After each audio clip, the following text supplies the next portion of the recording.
দেখো আজ আমি তৈরি করছি বিউলির ডাল, সেই জন্য বিউলির ডালটাকে ভালো করে জলে ধুয়ে নিলাম। তারপরে একটা কুকারের মধ্যে ডালটা দিয়ে অল্প পরিমাণে জল দিয়ে 1 চামচ দিয়ে দিয়েছি সর্ষের তেল আর স্বাদ মতন লবণ দিয়ে একটু নাড়াচাড়া দিয়ে এবারে আমি গ্যাসে বসিয়ে দিয়েছি। এখানে আমি 4টে সিটি দিয়ে নিয়েছি।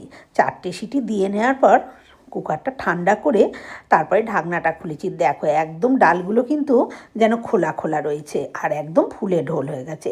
এবারে একটা হাতার সাহায্যে এইভাবে ডলে নিলাম। আমার কাছে তো ডাল ঘুটুনি নেই, তাই আমি হাতার পেছন দিয়ে এইভাবে ডলে নিলাম। এবারে অল্প অল্প করে জল দিয়ে ডালটাকে ভালো করে এরকমভাবে গুলে নিলাম।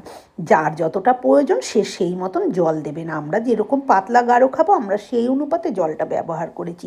তারপরে কড়াইতে সর্ষের তেল গরম করে 2টো তেজপাতা, 2টো শুকনো লঙ্কা, 1 চামচ মৌরি আর 1/2 চামচ সাদা গোটা জিরে ফোড়নে দিয়ে দিয়েছি।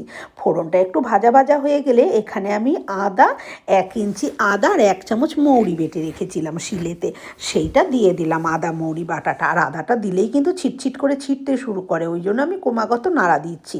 তারপরে আদা আর মৌরির কাঁচা গন্ধটা চলে গেলে শিল ধোয়া যে জলটা ছিল সেই জলটাও দিয়ে দিলাম।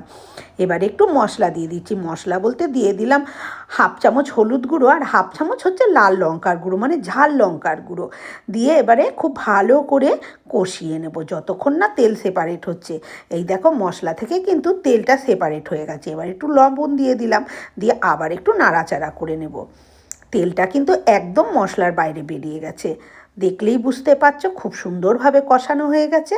এবারে আমি এই বিউলির ডালটা এর মধ্যে ঢেলে দেব। বন্ধুরা, আমরা কিন্তু বিউলির ডাল খাই না খুব একটা, আমাদের বাড়িতে বিউলির ডাল কেউ পছন্দ করে না, তবে মাঝে মধ্যে শনিবার হলে বা নিরামিষ কিছু খাওয়ার ব্যাপার হলে আমি বিউলির ডালটা করে দিই, কারণ আমার ছেলেরা কিন্তু ভালোবাসে। এবারে ডালটাকে আমি কড়াইয়ের মধ্যে ঢেলে দিয়ে, যেহেতু নিরামিষ সেহেতু আমি এখানে 2 চামচ চিনি দিয়ে দিলাম, তাহলে স্বাদটা কিন্তু ভীষণ ব্যালেন্স হবে।